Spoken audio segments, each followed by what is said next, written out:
ñi nga xam ne fas yéene wu ñu wax ñi bañ a insérer seen carte yi demande parce que day feeñ fii looloo tax.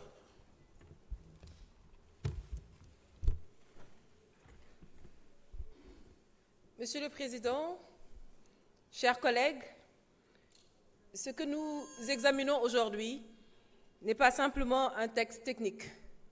C'est notre règle du jeu, ici, à l'Assemblée nationale. C'est le document sur lequel nous allons nous appuyer pour travailler, pour encadrer notre manière de débattre, de voter, de contrôler et de faire vivre la démocratie. Je tiens d'abord à saluer le travail accompli.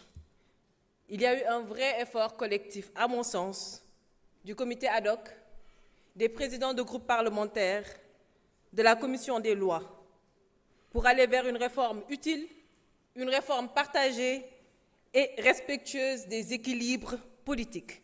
Le texte apporte des avancées réelles que je soutiens pleinement.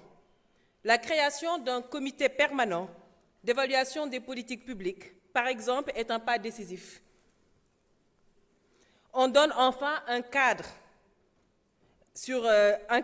clair à une commission constitutionnelle que nous n'avions jamais réellement eue auparavant.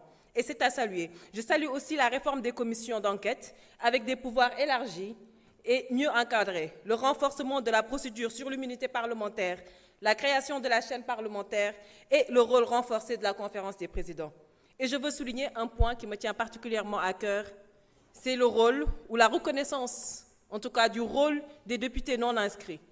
Ce texte consacre enfin leur place dans les instances de décision, notamment à la conférence des présidents, et leur donne des moyens concrets de participer pleinement à la vie parlementaire. Je pense que c'est une avancée démocratique majeure parce qu'elle respecte le pluralisme et la voix de tous les électeurs, même ceux qui ne se reconnaissent pas dans les grands blocs partisans. Cela dit, nous devons rester quand même très vigilants parce qu'il y a encore quelques zones d'ombre. Je pense à la question des démissions de députés. Le fait de permettre au bureau de constater hors session la démission d'un collègue qui quitte son parti soulève une vraie difficulté. Le député est élu par le peuple et ce lien ne peut être rompu sur décision administrative ou partisane.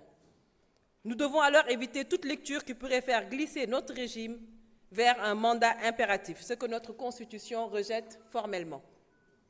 D'autres sujets ont aussi été discutés en commission, la parité, la durée des mandats au sein du bureau, le statut des assistants parlementaires.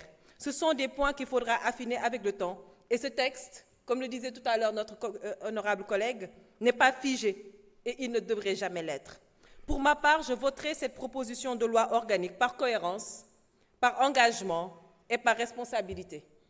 Mais je continuerai à défendre les ajustements nécessaires parce qu'un bon règlement intérieur, Monsieur le Président, ce n'est pas seulement un texte bien écrit. C'est un texte qui évolue, qui s'adapte et qui protège l'institution en respectant ceux qui la composent. Je vous remercie.